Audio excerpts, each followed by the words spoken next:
আমার স্কুলের আজকের বার্ষিক ক্রীড়া ও সাংস্কৃতিক অনুষ্ঠানে আয়োজক এবং স্কুলের প্রধান শিক্ষককে ধন্যবাদ জানাচ্ছি। উপস্থিত আছেন এলাকার অনেক গণ্যমান্য ব্যক্তি, সামনে আছেন আমার অত্যন্ত অত্যন্ত আমার পছন্দনীয় ছোটো ছোটো বাচ্চারা। আসসালামু আলাইকুম।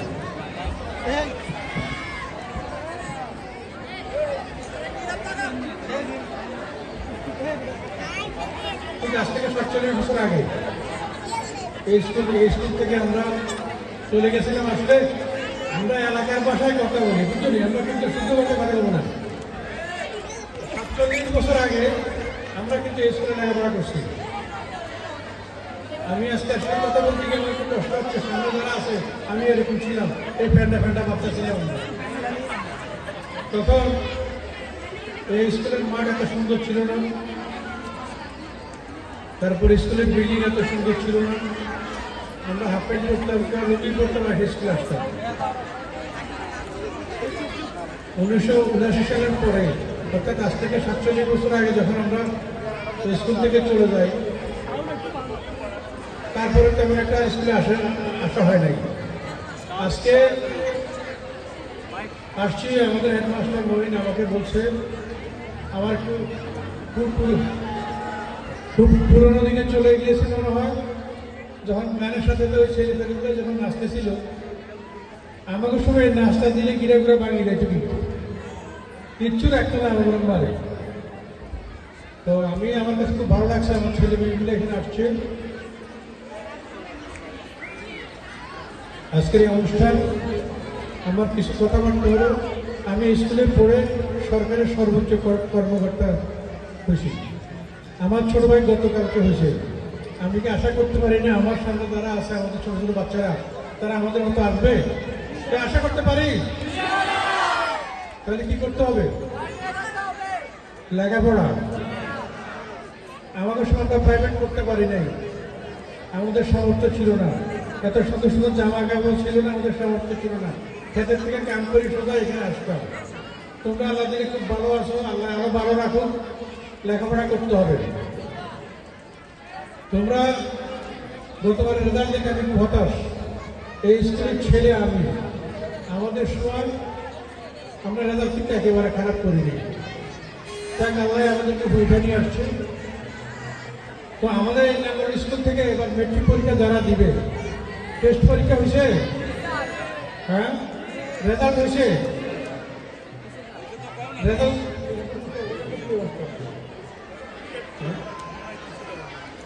এখানে আমরা এমন কিছু করতে পারি কিনা, ব্যবসা এগুলো ভালো করতে পারে, আমরা কিছু করতে পারি এই সময় আছে। এখন ঠিক আছে, এখন আমরা যেটা করবো সেটা হলো, এই বছর তারা আমাদের কিছু করার নাই। আগামী বছর যারা পরীক্ষা দিবে,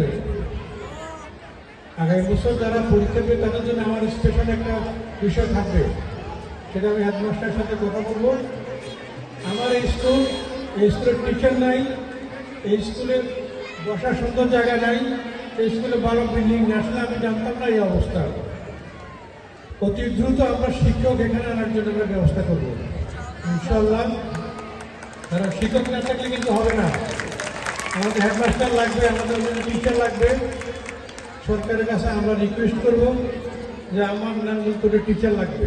আমি আশা করি সরকার আমাদের এই বিষয়টা হয়তো বিবেচনা করবেন। আমাদের স্কুলের আমার কাছে খুব লাগতেছে যে আগের দিনের মতো আমার কাছে মনে হচ্ছে, কিন্তু আমরা এত সুন্দর পরিবেশে আমরা করতে পারি নাই। আমাদেরকে প্রায় দিত চায়ের কাপ, প্লেট, এরকম অনুষ্ঠান কিন্তু আমাদের হয় নাই। এরকম খোলা মাঠে আমাদেরকে দিচ্ছে। তোমরা যদি লেখাপড়া না করো, তোমরা কেউ পড়তে পারবে না। আমাদের মতো কোর্ট গায়ে দিয়ে এখানে বক্তৃতা আসতে পারবে না।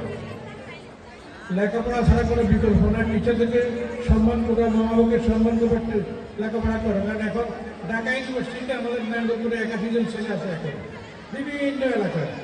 আমার পৌরসভার কম, আমি দাবি করতে পারি না আমার পৌরসভার উপরে।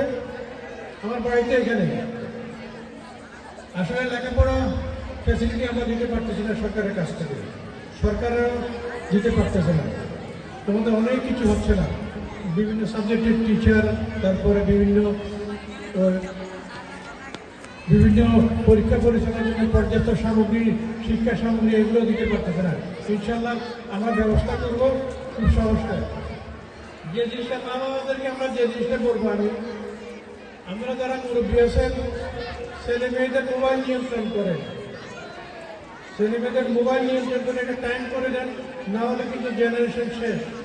এগুলো দিয়ে আপনি ভালো কিছু আশা করতে পারবেন না। মোবাইল নিয়ন্ত্রণ করেন, মারা বললে শুনে, বাবারা বললে শুনে না, বাবারা থাকে না। কারণ আমি দেখতেছি আমার বাসায় আমার পুরো একটা আছে, মোবাইল নিয়ন্ত্রণ করেন, নইলে হবে না। মায়ের শাসনটাই আসল শাসন। আমার মেয়ে আমার কথা শুনবে, তার মার কথা শুনে।